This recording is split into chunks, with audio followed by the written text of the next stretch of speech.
Now let's see the third protocol which is used in IoT devices. The third protocol is AMQP protocol.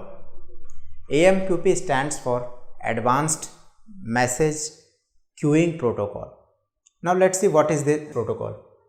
So AMQP is the third protocol which is used in IoT devices. It stands for Advanced Message Queuing Protocol. So basically this protocol is used for business or organization in which many organization wants to share the information, wants to share the data, and it is an open standard protocol used for passing business messages between different organizations. जो different organizations है उनके बीच में अगर हमें messages को share करना है तो हम इस AMQP प्रोटोकॉल को यूज़ करेंगे. बिजनेस, फाइनेंशियल असिस्टेंस, जहाँ पे भी इंफॉर्मेशन की बात होती है बिजनेस में और फाइनेंशियल असिस्टेंस में, वहाँ पे AMQP प्रोटोकॉल का रोल जो है यूज़ किया जाता है. वो AMQP प्रोटोकॉल जो है यूज़ किया जाता है. So it is a binary application binary application layer protocol. In binary application layer protocol the basic unit of data is frame. So frame is the basic unit of data which is used in binary application layer protocol. It connects between system and business processes. जो भी different systems होते हैं organizations के अंदर या business के अंदर, उन different systems को या processes को जो है AMQP प्रोटोकॉल जो है कनेक्ट करता है. इसका स्टैंडर्डाइजेशन जो है वो है ISO IEC 19464. So this is the documentation which give the details of Advanced Message Queuing Protocol, ISO IEC 19464. Now let's see the features of Advanced Messaging Queuing Protocol. First, it is a very secure protocol because we have to use this protocol in business or financial assistant. It is a reliable. The message delivered to the particular systems or between organizations is particularly reach within a time, or I can say it is a reliable.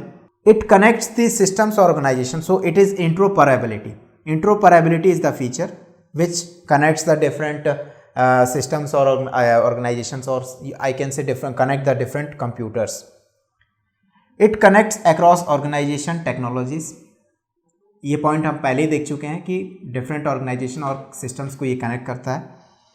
Information is routed and cured.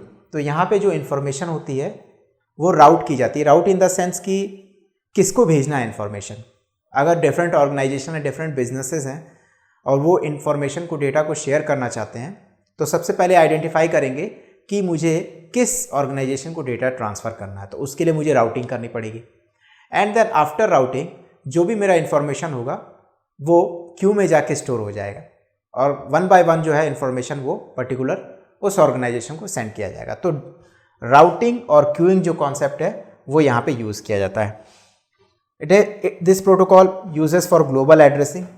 So global addressing in the sense कि through out the world जो है business और organisations में इस particular protocol को use किया जाता है. It is a high speed protocol. Data transfer rate जो है यहाँ पे बहुत ही हाई होती है. And message deliver to multiple consumer. अगर एक ऑर्गेनाइजेशन जो है डिफरेंट मैनी ऑर्गेनाइजेशंस को मैसेज डिलीवर करना चाहता है तो इस प्रोटोकॉल्स को यूज़ कर सकते हैं. Now coming to the financial assistant and the solution vendor. जो फाइनेंशियल असिस्टेंट जहाँ पे इस प्रोटोकॉल्स का यूज़ किया जाता है, एग्जाम्पल के तौर पे Bank of America, Goldman Sachs, Credit Suisse, JP Morgan. These are the financial assistant which uses this protocol. And अगर solution vendor की बात करें जो प्रोवाइड करते हैं इस प्रोटोकॉल्स को, Microsoft, Red Hat and many other solution vendors which provided this protocol. Financial assistant हमने देख ही लिया. Now let's see the other features of this protocol. Components, what are the components which is used in advanced messaging queuing protocol? Let's see them. Now let's see the components which is used in AMQP protocol. But before that components, AMQP protocol जो है वो काफ़ी हद तक relate करता है MQTT protocol को. MQTT protocol में मैंने आपको बताया था कि there are the 3 components, publisher, broker and subscriber. उसी तरह से AMQP प्रोटोकॉल जो है इसमें भी पब्लिशर, ब्रोकर और सब्सक्राइबर होता है. पब्लिशर बिजनेस ऑर्गेनाइजेशन हो सकते हैं, सब्सक्राइबर भी बिजनेस ऑर्गेनाइजेशन हो सकते हैं, और उनके बीच में जो लिंक है वो एक तरीके से ब्रोकर हो गया. So here are the 3 components which is used in AMQP protocol. First component जो है एक्सचेंज. तो एक्सचेंज को जो है, एक्सचेंज ब्रोकर जो है एक्सचेंज पर्टिकुलर कंपोनेंट को यूज करता है.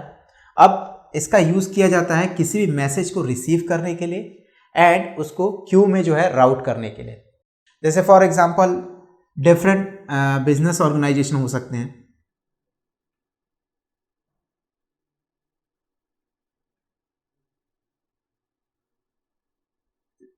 तो जो भी होगा ये पर्टिकुलर क्यू में इंफॉर्मेशन स्टोर होगी. हर एक बिजनेस ऑर्गेनाइजेशन के लिए डिफरेंट क्यू होता है. This is nothing but Q.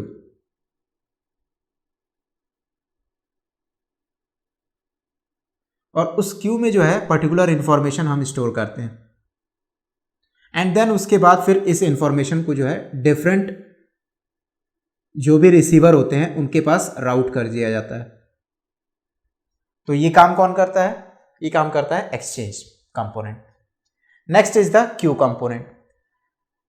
हर एक बिजनेस ऑर्गेनाइजेशंस के जो भी प्रोसेसेस होते हैं उनके लिए सेपरेट क्यू जो है क्रिएट किया जाता है. जैसे फॉर एग्जांपल यहाँ पे 3 बिजनेसेस हैं, 3 बिजनेस ऑर्गेनाइजेशंस है, तो उनके लिए मैंने 3 क्यूज जो है यहाँ पे क्रिएट किया है. तो हर एक बिजनेस प्रोसेस के लिए अलग अलग क्यू जनरेट करना जो है वो क्यू कंपोनेंट के रिस्पॉन्सिबिलिटी होती है. And the last component is bindings.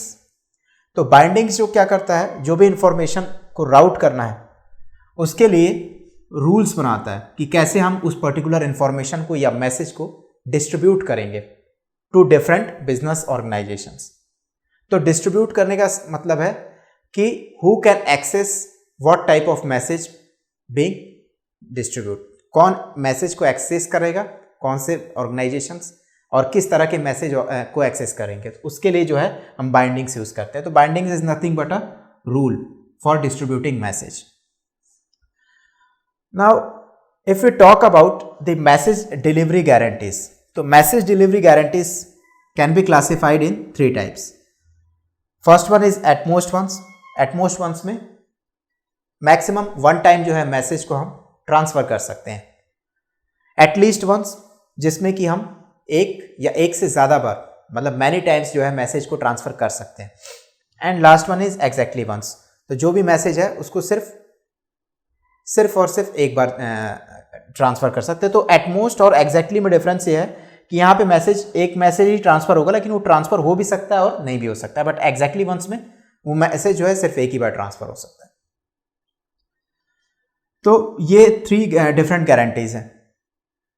So this is the whole idea of advanced message queuing protocol. Advanced message queuing protocol के बारे में मैंने आपको बताया कि this is a protocol which is mainly targeted for business organizations and financial assistance. And this protocol have 3 components. First component is the exchange, second component is the queue and the last component is binding.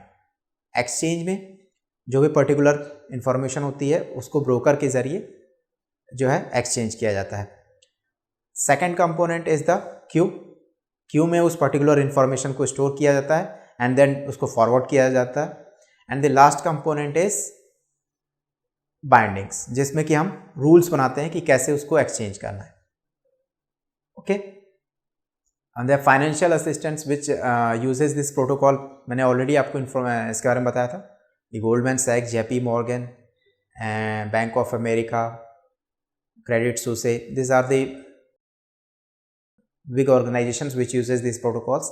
And the solution vendors provided these solutions are Microsoft, Red Hat and many others, different resources, solution vendors which provide this solution.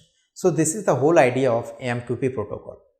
Now let's see the fourth protocol which is used in IoT networking, and the protocol is XMPP protocol, Exchange Messaging Presence Protocol. Let's see that.